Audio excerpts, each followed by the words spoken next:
దైవ స్వరూపం. ఈ సృష్టిలో అనంతమైన కాల స్వరూపుడను నేనే అని సాక్షాత్తు శ్రీకృష్ణ భగవానుడు చెబుతారు భగవద్గీతలో.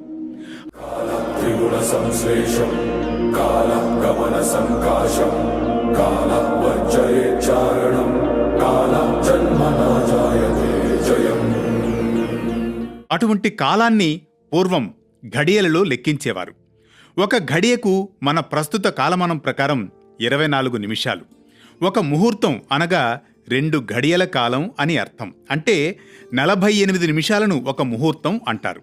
ఒక పగలు ఒక రాత్రిని కలిపిన మొత్తాన్ని అహోరాత్రం అంటారు. ఒక అహోరాత్రానికి ఇలాంటివి 30 ముహూర్తాలు ఉంటాయి. అంటే ఒక్క రోజులో 30 ముహూర్తాలు జరుగుతాయి. సూర్యోదయానికి ముందు వచ్చే ముహూర్తాలలో మొదటిది. దీనిని బ్రాహ్మీ ముహూర్తం అంటారు. అంటే రోజు మొత్తంలో 29వది బ్రాహ్మీ ముహూర్తం. ఈ ముహూర్తానికి అధిదేవత బ్రహ్మ. కాబట్టి దీనికి బ్రాహ్మీ ముహూర్తం అనే పేరొచ్చింది.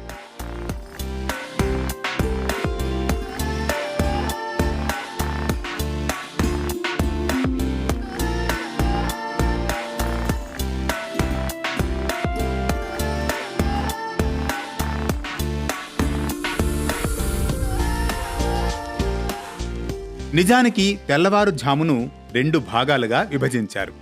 సూర్యోదయానికి 2 ఘడియల ముందు కాలాన్ని అనగా 48 నిమిషాల ముందు కాలాన్ని అసురీ ముహూర్తం అని, అసురీ ముహూర్తానికి ముందు 48 నిమిషాల ముందు కాలాన్ని బ్రాహ్మీ ముహూర్తం అని అంటారు.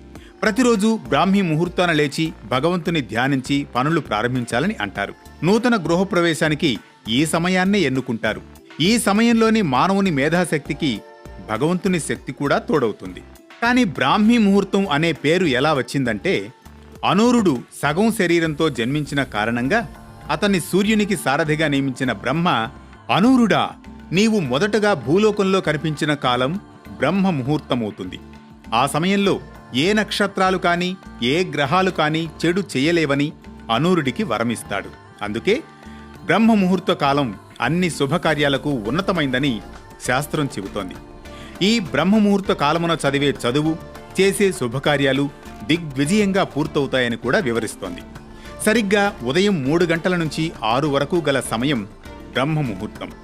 ఆధ్యాత్మిక చింతనకు, ధ్యానం, జప తపాలకు చాలా విలువైనది ఈ సమయం. ఈ సమయంలో మనసు ప్రశాంతంగా ఉంటుంది. ఆధ్యాత్మిక ఆనందాన్ని చాలా సులువుగా పొందవచ్చు. అందుకే ఈ సమయంలో యోగులు, పరమహంసలు, సన్యాసులు, ఋషులు హిమాలయాలలో ధ్యానంలో ఉంటూ వారి వారి తపశక్తి తరంగాలను ప్రపంచమంతా ప్రసరింపజేస్తూ ఉంటారు. ఈ సమయంలో ధ్యానం చక్కగా కుదురుతుంది. అందుకే ఆ సమయాన్ని నిద్రతో వృధా చేయకుండా మెలకువగా ఉన్న ఎన్నో ప్రయోజనాలంటుంది మన శాస్త్రం. అంత దివ్యమైనది ఈ బ్రాహ్మీ ముహూర్తం. మరో అంశంతో మళ్లీ కలుసుకునేంత వరకు కొనసాగుతూనే ఉండండి వేటు న్యూస్తో.